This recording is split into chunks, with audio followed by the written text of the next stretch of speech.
Ngayong gabi pala mga idol ay magluto si Mrs. ng ginisang ginamos. Tapos tayo naman po ay magsasabaw ng isda na lagyan natin ng malunggay. Dahil kami dalawa ni Mrs. ay mahilig talaga sa pagluluto mga idol. At nagtutulungan talaga kami dalawa mga idol para po yan sa aming mga anak. At mahal namin ang ginagawa namin sa pagluluto mga idol. Katulad din po yun sa pagmamahal namin dalawa. Sa sobrang pagmamahalan namin mga idol, dumami yung anak namin ni Mrs. Tulad ng sinabi ko mga idol, simpleng ricado lang po yan. Kamatis, bawang at saka sili. Sakto talaga dito sa amin mga idol kasi nga ilang araw na po umuulan sa amin dito. Kaya nga naman po ay napag-isip naman tayo ay magigop tayo ng mainit na sabaw. Nakabili pala tayo ng isdang rompe mga idol no. Yan pala yung ginamos na binigay sa amin ng tsuy namin. At si Mrs. naman po yun ang magluto mamaya mga idol.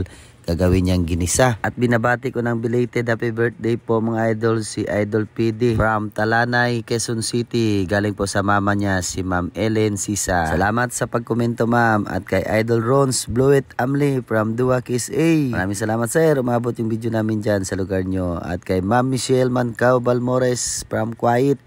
At kay Kim Basco Family from Mabuhay City, Mamatid, Cabuyao City, Laguna. At shout out din kay Idol Danilo Ganya from Aramayan, Narap, Palawan. Yan, maraming salamat po mga idol sa suporta at panonood po mga idol ng aming mga video. At ayan, luto na po yan. At si Mrs. naman po yung kasunod na magluto mga idol ng ginisang ginamos with kamatis. Sakto talaga yung ulam namin mga idol sa malamig na panahon. Pero yan ang ginamos mga idol ay masarap din. Kapag pares natin ay saging saba mga idol. At habang po nagluluto si Mrs. mga idol ay pinauna na pala namin pakainin yung mga anak namin. Tulad po ni Ate Kikay mga idol kasi meron po siyang lagnat. Pinahigo po namin siya ng mainit na sabaw. Para nga po pagpapawisan siya at pagkatapos niyang kumain mga idol ay papainumin siya namin ng gamot. Binalikan pala ni Mrs. yung niluluto niya mga idol kasi ayaw niya talaga na baka daw dumikit sa kawali. At ayan din po, kumain na din po sina Ate Gwin at Ate Mikmik mga idol. Yan po, naluto na ang ginamos ni Mrs. at nag-umpisa na rin po maghapunan si Mrs. Tapos tayo na rin po at kain po tayong lahat mga idol. Ang paborito ko pala talaga mga idol sa isda talaga yung ulo. Alam niyo po masarap kasi sipsipin yung mata. At kayo po ba mga idol ay anong parte ng isda po ang paborito po ninyo? Kasi nga po sa akin ay ulo. Paki-comment naman po mga idol para alam ko.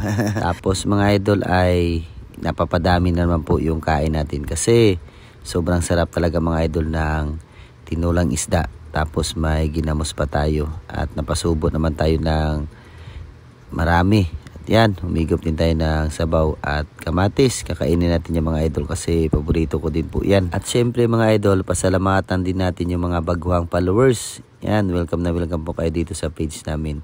At sa lahat po ng mga FW, maraming salamat po sa panonood at suporta. At trabador ng Pinas, kagaya ko, mag-ingat po tayo palagi mga idol.